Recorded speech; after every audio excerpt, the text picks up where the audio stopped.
Do you have a favorite use of any of your music in film or television that sticks out? Oh my gosh, that's hard. You know, it's funny. Every Day is a Winding Road was in a movie with John Travolta.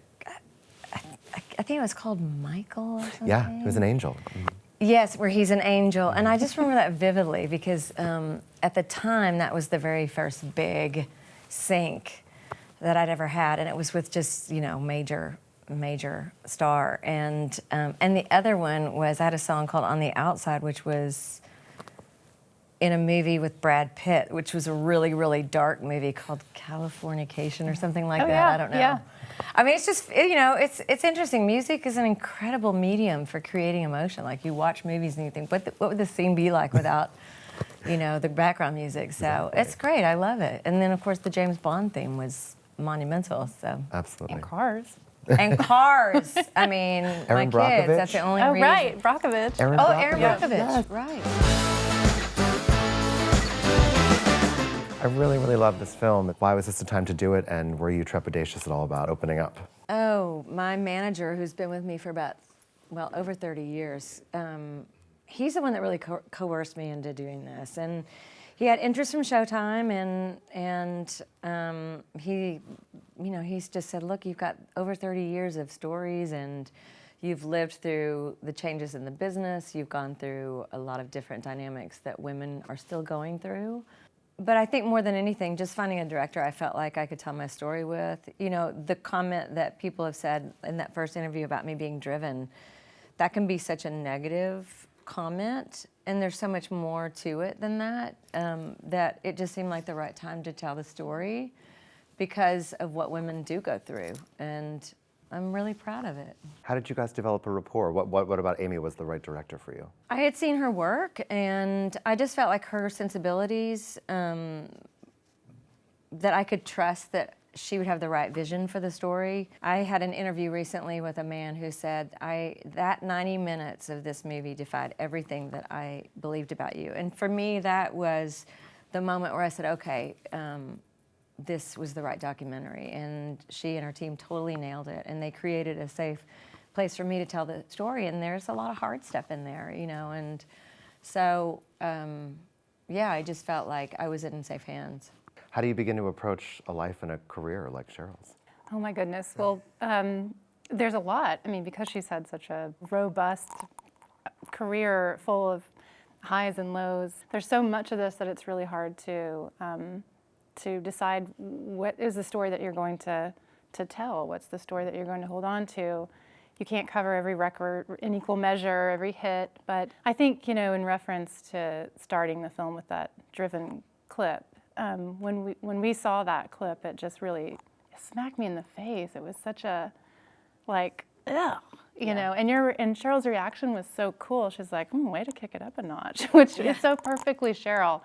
It's almost like we spend the next 90 minutes kind of unpacking that and understanding it. To touch on what you said earlier, I think we're finally at a time where, like, calling a woman ambitious isn't a four-letter word. And I think there's something about you, Sheryl, that's so, I mean, it's obviously very cool and it's very self-contained, and you're an engineer, you're a writer, you're a performer, and it's hard to imagine anyone sort of trying to control you in that way or tell you what's allowed or obsess about your dating life. But it all happened to you, and it's kind of mind-blowing because I think you're so powerful, but it was kind of shocking to see. Yeah, I mean, the reality is that you start out as this person, this little person, you know, and you have a pretty clear vision about what you want to be based on all the myths of all these rock stars that you've, you know, loved and who've sort of given you a vision for what you want to be someday. And then you get to a certain point where you realize that the business is run entirely by men, from the promoters to the record label to the agents, and everyone is trying to figure out how to market you, and what that means to a man is what can we do with this right here. And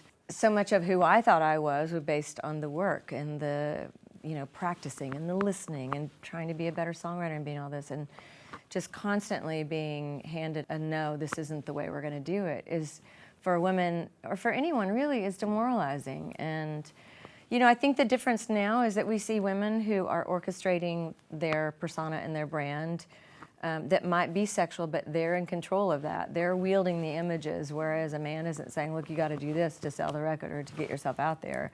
So maybe maybe we've made some strides, but we're not there yet. Speaking of women, especially being controlled on the business side, I think there are two things are happening in this moment. One, obviously with massive mergers and acquisitions in our overall culture, you're seeing these big song catalogs sell to mega corporations. And then something like Taylor Swift deciding to re-record all of her entire catalog after hers was sold. I mean, what do you think about a decision like that?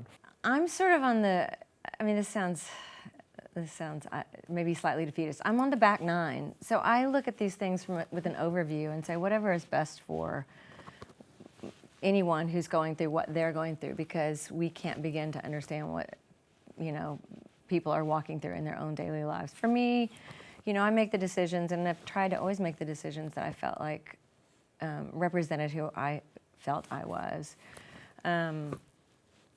Aside from that, all the business decisions, we're women in business, just like men, and you make the decisions that you hope are best for your future and families and all that stuff. Absolutely. So, I mean, looking back over 30 years, did anything hit you differently when you sort of sat down in the chair to talk about it? I mean, and again, these moments from Michael Jackson to John O'Brien, so beautiful and so well thought and never really addressed. Does any of that sort of strike you differently now, looking in the rearview?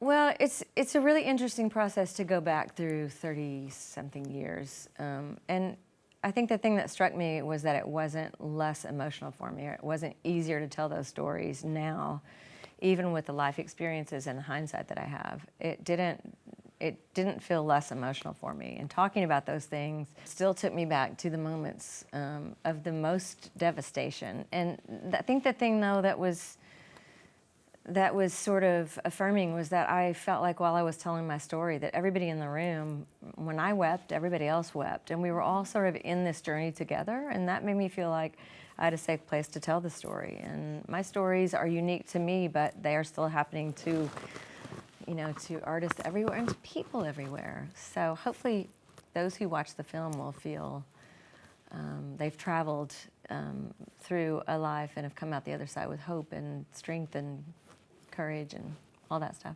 Absolutely. And not to make light of that, but even the Michael Jackson wigs alone on that tour, your hair was just epic and incredible. I will say that even though Greg, who's interviewed in the film, who says I was wearing wigs, that was actually my hair. That's what I thought. I'm like, I don't really? think it was a wig. Can we clarify that for a moment right check here that. on camera? That was actually my hair. That was 2 hours in a makeup chair with my God. teasing and stiff stuff. You can see that shot. Where she Yes, was going to town on you. yeah. We're going to, just justice for your hair. We will set the record Yes, straight. yes, please, please. It matters.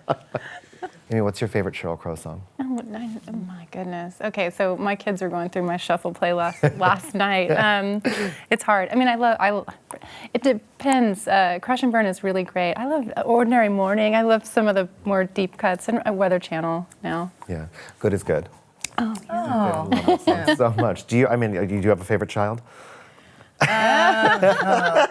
No, I mean, I don't. I have songs that I really enjoy playing more than other ones. Like my favorite mistake, I never get tired of playing that song. I don't know why.